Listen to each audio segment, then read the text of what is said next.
श्री जी श्री असदुद्दीन ओवैसी जी।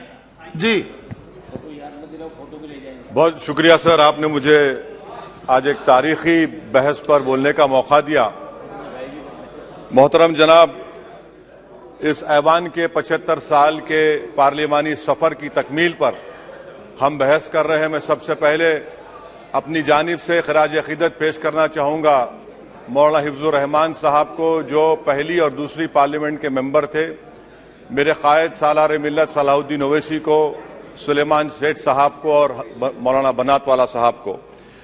जनाब मोहतरम, इस ऐवान की नाकामियों का भी जिक्र हमको करना जरूरी है। 75 साल का तारीखी सफर इस ऐवान ने मुकम्मल किया। ये ऐवान एक इमारत नहीं है मेरी नजर में, ये ऐवान इस वतन अजीज का एक दिल है, जो बाहर जो गरीब और मजलूम अवाम की तकलीफ को महसूस करे, इसीलिए मैं इसको दिल कहता हूं। मैं आपके सामने 15 मिसालें पेश करूंगा जहां पर इस ऐवान ने अपनी नाकामी का सबूत पेश किया। एक उस वक्त जब दिल्ली की सड़कों पर सिखों की नस्लकशी की जा रही थी। एक उस वक्त जब 6 दिसंबर को बाबरी मस्जिद की शहादत हुई। आ रहा हूं भागलपुर, जिसमें रेशम के कारोबार को खत्म किया गया, मुसलमानों को दफना दिया और वहां पर फूल गोभी उगना शुरू हो गई। एक उस वक्त नाकामी साबित हुई जब मुजफ्फरनगर और गुजरात में नस्लकशी की गई। एक उस वक्त सर जब हम देखते हैं कि मुंबई की सड़कों पर इंसानियत का नंगा नाच हुआ। एक उस वक्त जब इस ऐवान में टाडा पोटा का काला कानून बनाया गया, यूएपीए का कानून बनाया गया, आफ्सपा का कानून बनाया गया, जिसको 1 साल के लिए बनाया गया था। 58 में हम 2023 में आ गए। एक उस वक्त नाकामी साबित हुई जनाब, जब हम देख रहे हैं कि आज ये जो दिल है, भारत का दिल है, हिंदुस्तान का, इंडिया का दिल है, आज गरीबों में, मजलूमों में, मुसलमानों में, कश्मीर की आवाम में, दलितों में, आदिवासियों में इस ऐवान की मोहब्बत और एतमाद खत्म हो रहा है, कम हो रहा है। इसीलिए जनता सड़कों पर आकर एहतजाज कर रही है, क्योंकि उनको लग रहा है कि ये इमारत बन चुकी है, हमारा दिल नहीं है।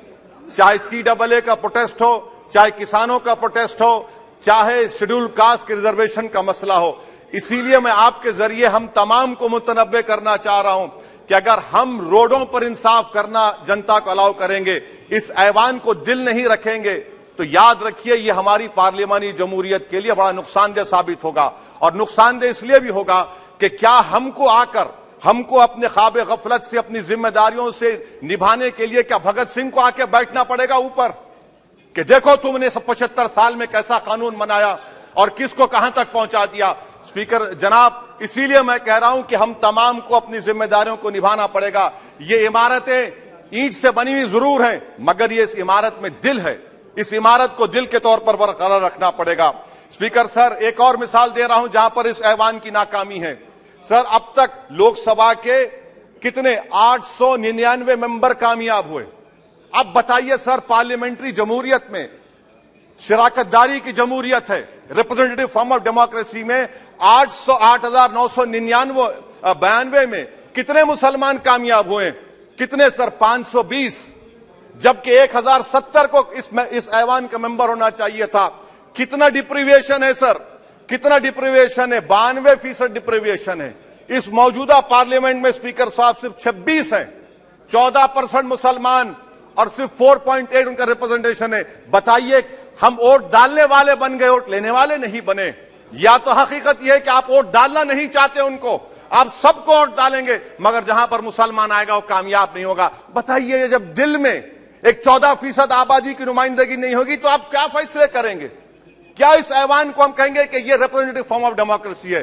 स्पीकर साहब, मैं आपको एक और मिसाल देना चाह रहा हूं। बाबा साहेब अंबेडकर ने सही कहा था, अंग्रेज उस जमाने में पार्लियामेंट बुलाते थे टैक्स बढ़ाने के लिए। हम उसी रास्ते पर जा रहे हैं, हम उसी रास्ते पर जा रहे हैं। हम तो बाबा साहेब अंबेडकर को हमने सच साबित कर दिया। स्पीकर सर, आखिर में मैं आपको बताना चाहूंगा कि आज आप देखिए कि चाणक्य ने क्या कहा था। चाणक्य ने सही कहा था। चाणक्य ने सही कहा था कि जब राज चलाने वाले व्यापारी हो जाएंगे तो उस राज के लोग भिखारी हो जाएंगे। आज ये वक्त आ चुका है सर, आज ये वक्त आ चुका है कि क्या first pass the post system इस देश के लिए सही है, या फिर हम प्रोपोर्शनल फॉर्म ऑफ रिप्रेजेंटेशन को फॉलो करेंगे।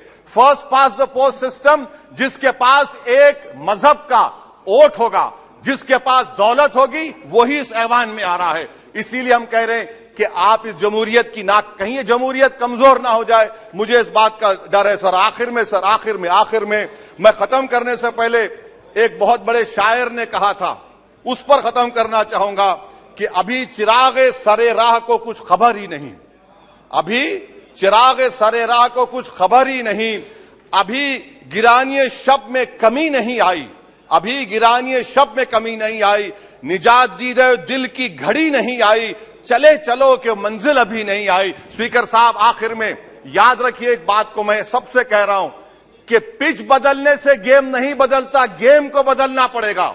आप पिच बदल रहे हैं, वरना याद रखिए जब तक हम अपने जमहूरी उसूलों पर, रूल ऑफ लॉ पर, संविधान पर अटूट अमल नहीं करेंगे, वरना याद रखिए कहीं नई इमारत भी हिटलर की राइक्सटैग की इमारत ना साबित हो जाए। बहुत बहुत शुक्रिया सर।